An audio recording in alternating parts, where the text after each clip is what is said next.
4 बजे की 4 बड़ी खबरों में पहले बड़ी खबर, टोक्यो ओलंपिक में भारत की मीराबाई चानू ने वेट लिफ्टिंग में सिल्वर मेडल जीता है। दूसरी बड़ी खबर सूत्रों के हवाले से यह है कि 2022 विधानसभा चुनाव में भाजपा दिग्गजों को विधानसभा चुनाव लड़ा सकती है, जिसमें सीएम योगी, भाजपा प्रदेश अध्यक्ष Swatantra Dev Singh, deputy CM doctor Dinesh Sharma को चुनाव लड़वाया जा सकता है। तीसरी बड़ी और अहम खबर, सीएम योगी गोरखपुर दौरे के बाद देवरिया पहुंचे, जहां वो मेडिकल कॉलेज के उद्घाटन कर रहे हैं। चौथी बड़ी खबर, प्रदेश की तमाम नदियां उफान पर हैं और वो खतरे के निशान के ऊपर बहने लगी हैं, जिससे नदी किनारे बसे गांव में बाढ़ का खतरा बढ़ गया है।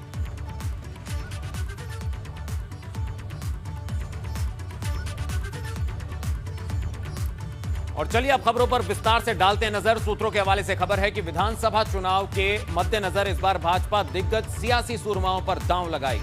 खबरों के मुताबिक मुख्यमंत्री योगी आदित्यनाथ भी विधानसभा चुनाव लड़ सकते हैं। साथ ही भाजपा प्रदेश अध्यक्ष Swatantra Dev Singh, deputy CM doctor Dinesh Sharma, मंत्री महेंद्र सिंह को भी विधानसभा चुनाव लड़ाया जा सकता है। आपको बता दें, मुख्यमंत्री योगी और उप मुख्यमंत्री दिनेश शर्मा विधान परिषद सदस्य हैं।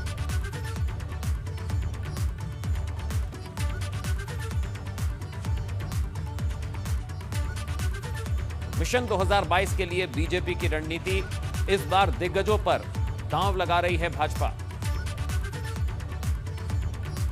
वहीं गुरु पूर्णिमा के मौके पर आस्था कोरोना पर भारी दिखी। कई जगह पर श्रद्धालु कोरोना गाइडलाइंस की धज्जियां उड़ाते नजर आए। सोशल डिस्टेंसिंग तो कहीं नजर नहीं आई।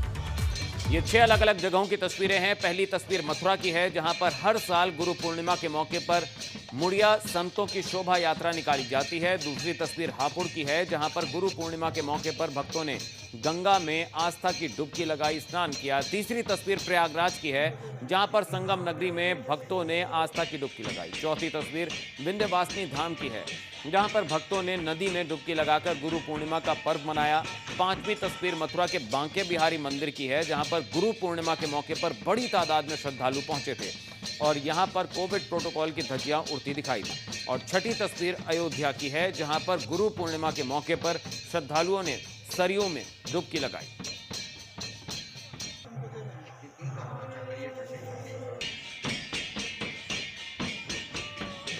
छह तस्वीरों के जरिए आप देख सकते हैं गुरु पूर्णिमा पर श्रद्धालुओं का किस तरह से मंदिरों में तांता लगा।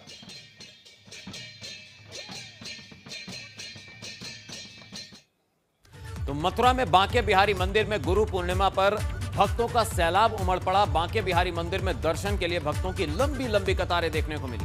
यहां भी कोविड प्रोटोकॉल की धज्जियां उड़ाई गई। तस्वीरें वृंदावन के विश्व प्रसिद्ध बांके बिहारी मंदिर की हैं और आप देख सकते हैं यहां पर भक्तों का सैलाब उमड़ पड़ा। जहां नजर जा रही है वहां भक्त और श्रद्धालु जो है खचाखच भरे हुए हैं और लंबी लंबी कतारें मंदिर के बाहर भी देखने को मिली। तो गुरु पूर्णिमा पर दर्शन के लिए भक्तों की यह कतार देखकर साफ हो गया कि यहां पर कोरोना नियमों को किस तरह से दरकिनार किया गया। तो कई भक्तों ने मास्क तक नहीं लगा रखा है। उधर मिर्जापुर में गुरु पूर्णिमा के दिन मां विंध्यवासिनी धाम पर हजारों भक्तों की भीड़ उमड़ी। कोरोना की तीसरी लहर की आशंका के बावजूद ना तो किसी भी भक्त के चेहरे पर मास्क दिखा और ना ही उन्होंने सोशल डिस्टेंसिंग का पालन ही किया। तो बार बार लगातार देश के प्रधानमंत्री हों या मुख्यमंत्री हों, अपील कर रहे हैं कि चाहे आपने वैक्सीन की 1 डोज या दोनों डोज लगवा ली हैं या अब तक नहीं लगवाई हैं और इंतजार कर रहे हैं, तब भी मास्क लगाना बेहद ज़रूरी है। सोशल डिस्टेंसिंग का पालन भी बेहद ज़रूरी है। ऐसे में तीसरी लहर के आशंका के चलते सभी से कोरोना नियमों के पालन की उम्मीद की जा रही है, जागरूकता की जा रही है। बावजूद इसके आस्था पर लोग जो हैं कोरोना नियमों की अनदेखी करने लगते हैं।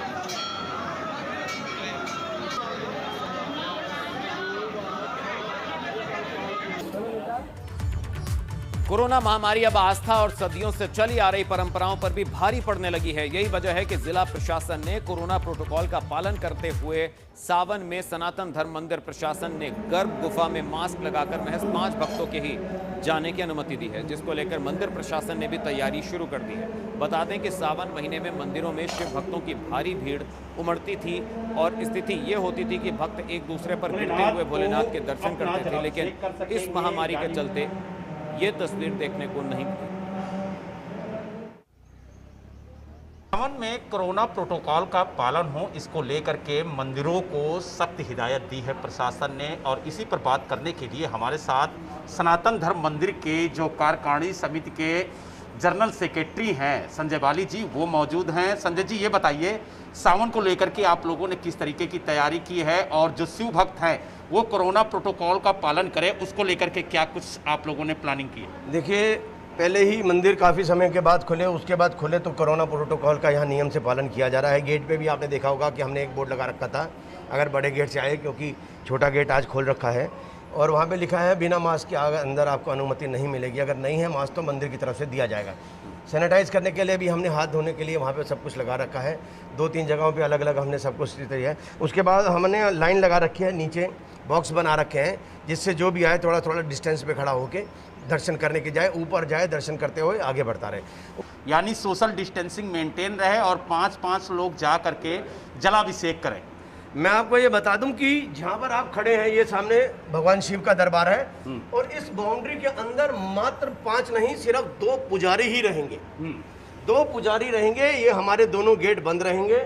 वहाँ पर हमारी जलेरी बना के पूरा वो लगा दिया जाएगा। जो भी भक्त आएगा, दूध दही जो भी उसने चढ़ाना वहाँ से चढ़ाएगा और सीधा शीरा नंदी इसके शिवलिंग के ऊपर चढ़ेगा। तो यानी कुल मिला के ये कहा जा सकता है कि नोएडा में कोरोना प्रोटोकॉल का पालन मंदिर के जो समिति के कार्यकारिणी सदस्य हैं वो करेंगे और साथ ही आप देख सकते हैं कि सोशल डिस्टेंसिंग मेंटेन रहे, इसको लेकर के भी यहाँ खासा इंतजाम किया गया है। पट्टियाँ लगाई गई हैं, बॉक्स बनाए गए हैं ताकि 2 गज की दूरी लोग मेंटेन करके सावन के दिन भगवान शिव को जलाभिषेक कर सके। और आप देखिए कि यहाँ पर शिवलिंग की फेरी भी लोग लगा रहे हैं, लेकिन वो लोग हैं जो सोशल डिस्टेंसिंग को मेंटेन कर रहे हैं। यानी 1-2 लोग ही जो गर्भ गुफा है उसके अंदर आने की अनुमति दी गई है ताकि वो नियमों का पालन करते हुए गर्भ गुफा में अपना परिक्रमा पूरा कर सके। तो यानी कुल मिला के ये कहा जा सकता है कि नोएडा में कोरोना प्रोटोकॉल का पालन करते हुए यहाँ पर सावन के दिनों में शिव भक्त जलाभिषेक करेंगे। नोएडा से वीडियो जर्नलिस्ट दिलीप अवस्थी के साथ बलराम पांडे, एबीपी गंगा। वहीं प्रदेश में आज कुछ जगहों से दर्दनाक हादसों की तस्वीरें सामने आई। ये 2 जगहों की तस्वीरें आपको दिखाने जा रहे हैं जहां 4 लोगों की मौत हो गई। पहली तस्वीर रामपुर से सामने आई जहां तेज रफ्तार डीसीएम ने इको कार में टक्कर मारी, जिसमें इको में सवार 4 लोगों की मौत हो गई जबकि 2 लोग गंभीर रूप से घायल हो गए। हादसा सिविल लाइंस थाना क्षेत्र के अजीतपुर बाईपास का है। वहीं दूसरी तस्वीर बाराबंकी की है जहां ट्रक ने ट्रैक्टर ट्रॉली में टक्कर मारी, जिसमें 4 लोगों की मौत हो गई जबकि 30 से ज्यादा लोग घायल हो गए।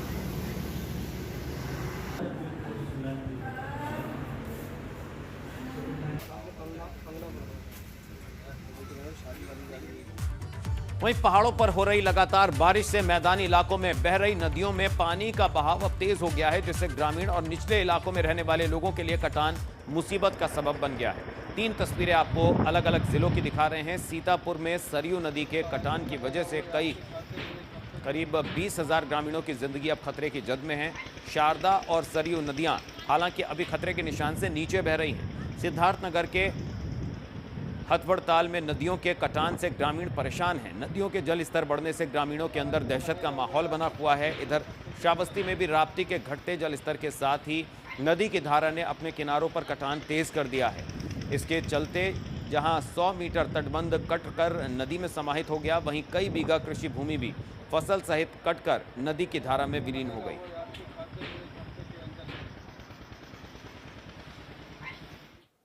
नेपाल से नदियों में छोड़े जा रहे लाखों क्यूसेक पानी की वजह से नदियों का जलस्तर बढ़ रहा है और उसी का परिणाम है कि उत्तर प्रदेश के बाराबंकी जिले में हर साल की तरह इस बार भी घाघरा सरयू नदी का जलस्तर बढ़ने से लोगों की मुश्किलें बढ़ गई हैं। हालांकि तेलवारी गांव में फ्लड अभियान के तहत नदी के किनारे करवाए गए कार्य से गांव अभी कटान से बचा हुआ है, लेकिन जल स्तर बढ़ने से मुश्किलें बढ़ गई हैं।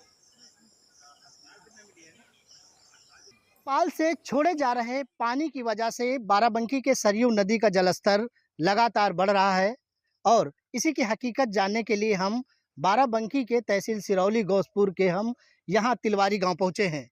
हमारे सामने आप देखिए ये है सरयू नदी, जहाँ पर इस वक्त जो है सरयू नदी का जो रूप देखने को मिल रहा है वो विकराल है और ये स्थिति ऐसी है जब जो है लोगों को डरा रही है।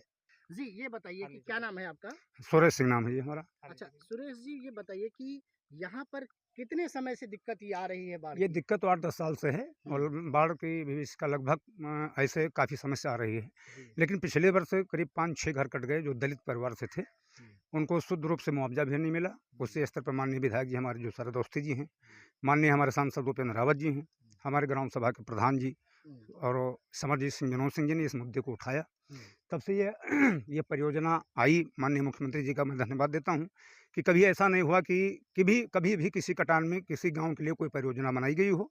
इस बार की ये परियोजना कामयाब रही और प्रशासन के लोग, जो सिंचाई विभाग के लोग हैं, जो बांध विभाग के लोग हैं, एकदम से पूरी तत्परता के साथ पूरी ड्यूटी उन्होंने निभाई। तो कहीं ना कहीं जिस तरह से जो आरोप लगते रहे हैं, इस बार कुछ राहत जरूर दिख रही है। हमारे साथ यहाँ पर जो है ये बताइए कि राजेश जी, यहाँ क्या कितने गांव प्रभावित इधर हैं और क्या दिक्कतें होती हैं लोगों के लिए? देखिए यहाँ पर बाढ़ की वजह से करीब सैकड़ों गांव जो है प्रभावित हैं, मगर अब की पिछली पूर्वी सरकारों से अच्छा काम इस अब की योगी सरकार ने किया है। ग्रामीण को कटान से बचाने के लिए उन्होंने बहुत बड़े प्रयास किया है। इसका आज देख रहे हैं कि एक भी इस गांव में तिनवानी में एक भी मकान मतलब घर नहीं कटे हैं। ये बताइए कि यहाँ कितने गांव प्रभावित होते हैं? ये हमारा तिलवारी है, टिपरा है और एक गांव बोलते हैं बगल में भौरुकोल है। ये गांव प्रभावित ज़्यादा होते हैं। अच्छा, इस बार कितना नुकसान हुआ? इस बार नुकसान हुआ, काफ़ी हुआ है, लेकिन काम संतोषजनक हुआ है, उसमें कोई दिक्कत नहीं है। प्रशासन ने जो किया काम अच्छा किया है, हम लोगों संतुष्ट हैं। लेकिन फिर क्या किया जाए भाई, जो है फिलहाल प्रशासन की तैयारी से ग्रामीण जो है कहीं ना कहीं संतुष्ट दिख रहे हैं, लेकिन सबसे बड़ा सवाल है कि आखिरकार ये तबाही कब रुकेगी।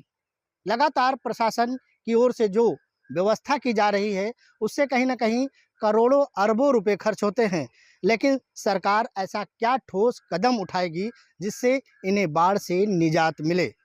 सतीश कश्यप, एबीपी गंगा, बाराबंकी। अयोध्या में सरयू उफान पर है और खतरे के निशान के ऊपर बह रही है, जिससे निचले इलाकों में सरयू के जलस्तर बढ़ने के कारण हड़कंप मच गया है। हालांकि प्रशासन ने तैयारियां पहले से ही कर रखी हैं, लेकिन बावजूद इसके निचले इलाकों में बाढ़ के पानी के घुसने की संभावना है। पहाड़ी क्षेत्रों में लगातार हो रही बारिश की वजह से सरयू का जलस्तर बढ़ रहा है। प्रशासन अलर्ट हो चुका है और निचले इलाकों में रह रहे लोगों को ऊपर और सुरक्षित स्थानों पर भेजा जा रहा है। आज सुबह 8 बजे का 92.820 है, जो कि खतरे के निशान से 9 सेंटीमीटर ऊपर बह रही है। अभी लगभग 2 या 3 सेंटीमीटर और बढ़ने की अभी उम्मीद है। सरयू का जलस्तर दिन पर दिन बढ़ता जा रहा है। खतरे के निशान से 9 सेंटीमीटर ऊपर सरयू का जलस्तर बह रहा है और अगर हम बात करें दिन भर की, तो दिन भर आज 3 सेंटीमीटर और ऊपर बहने की संभावना है। निचले इलाकों में रह रहे लोगों को मुसीबत का सामना करना पड़ रहा है। हालांकि प्रशासनिक तैयारियां जो हैं वह पूरी कर ली गई हैं। जो निचले इलाकों में लोग रह रहे हैं उनके लिए एक अस्थायी टेंट बना दिया गया है, वो लोग वहां पर रह रहे हैं। हालांकि प्रशासनिक तैयारियां पूरी हो गई हैं और जो सरयू का जलस्तर है वह उफान पर है। अयोध्या से एबीपी गंगा के लिए ऋषि गुप्ता। वहीं श्रावस्ती में भी राप्ती नदी किनारों पर तेजी से कटान कर रही है और इसके चलते 100 मीटर तटबंध कटकर नदी में समा गया, जबकि हजारों बीघा खेती की जमीन जलमग्न हो गई। दरअसल नेपाल सहित पहाड़ों पर बारिश के कारण राप्ती नदी का जलस्तर खतरे के निशान के करीब पहुंच गया। वहीं तिलकपुर तटबंध की कटान को रोकने के लिए युद्ध स्तर पर काम चल रहा है। अगर इस बांध को राप्ती की कटान से रोका ना गया तो दर्जनों गांव राप्ती के कहर का शिकार हो सकते हैं।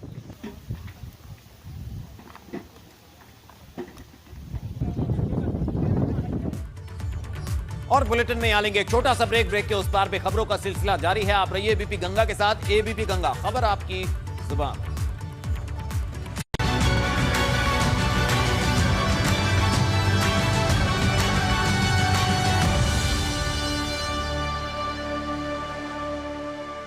खबर जौनपुर से। जौनपुर में प्रभारी मंत्री उपेंद्र तिवारी महाराजगंज सीएचसी का निरीक्षण कर रहे थे और लेकिन इसी दौरान बिजली गुल हो गई। लेकिन काफी देर तक जब लाइट नहीं आई, मंत्री जी को मोबाइल की फ्लैश लाइट की रोशनी से काम चलाना पड़ा। आइए देखते हैं।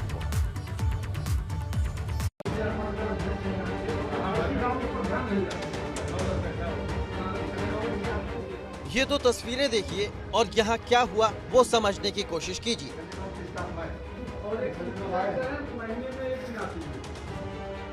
वैसे तो दावा किया जाता है कि यूपी में कई जगह 24 घंटे बिजली सप्लाई की जाती है, लेकिन जौनपुर में प्रभारी मंत्री उपेंद्र तिवारी को ही इलेक्ट्रिसिटी कट का सामना करना पड़ गया। वो भी तब जब वो महाराजगंज सीएचसी का निरीक्षण करने पहुंचे थे और बिजली के चमचमाते बल्ब के ठंडा पड़ जाने पर मोबाइल की फ्लैश लाइट का सहारा लेना पड़ गया।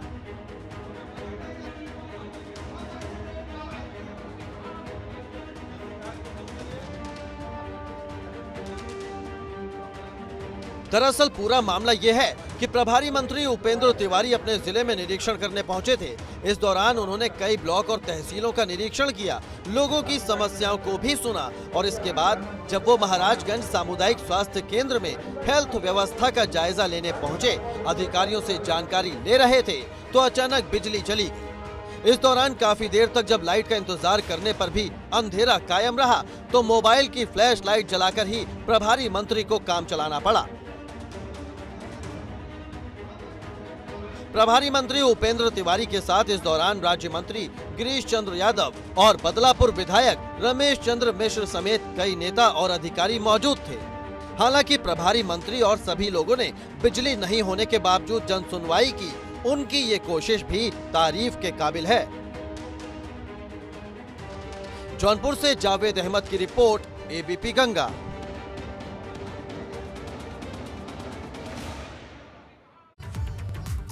उत्तराखंड के मुख्यमंत्री पुष्कर सिंह धामी के रुद्रपुर दौरे का आज दूसरा दिन है। इस दौरान पंतनगर के नगला में भाजपा कार्यकर्ताओं ने उनका स्वागत किया। पुष्कर सिंह धामी मुख्यमंत्री बनने के बाद पहली बार यहां पहुंचे। इससे पहले सीएम ने साइकिल रैली को हरी झंडी दिखाई। इस दौरान उन्होंने खुद भी कुछ दूर तक साइकिल चलाई। CM Shantipur gate, Anandpur gate होते हुए शहीद देव बहादुर स्मृति द्वार भी गए, जहां उन्होंने विकास योजनाओं का लोकार्पण किया। मुख्यमंत्री धामी ने नारायणपुर तिराहे पर शहीद स्मारक पहुंचकर शहीदों को श्रद्धांजलि भी दी।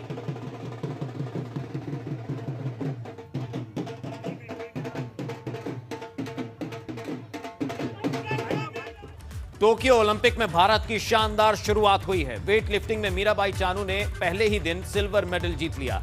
मीराबाई चानू ने वेट लिफ्टिंग के 49 किलोग्राम कैटेगरी में सिल्वर मेडल जीता है। मीराबाई चानू की जीत पर हर तरफ से बधाइयां दी जा रही हैं। प्रधानमंत्री नरेंद्र मोदी ने कहा है कि टोक्यो ओलंपिक की इससे अच्छी और बेहतर शुरुआत नहीं हो सकती, जबकि राष्ट्रपति रामनाथ कोविंद ने इस शानदार जीत के लिए चानू को बधाई दी। वहीं खेल मंत्री अनुराग ठाकुर ने कहा है कि चानू पर हर भारतीय को गर्व है। 26 साल की मीराबाई चानू मणिपुर के इम्फाल की रहने वाली हैं। 2021 में इन्होंने एशियाई चैंपियनशिप में ब्रॉन्ज मेडल, 2018 में कॉमनवेल्थ गेम्स में गोल्ड मेडल, 2017 वर्ल्ड चैंपियनशिप में गोल्ड मेडल जीता था।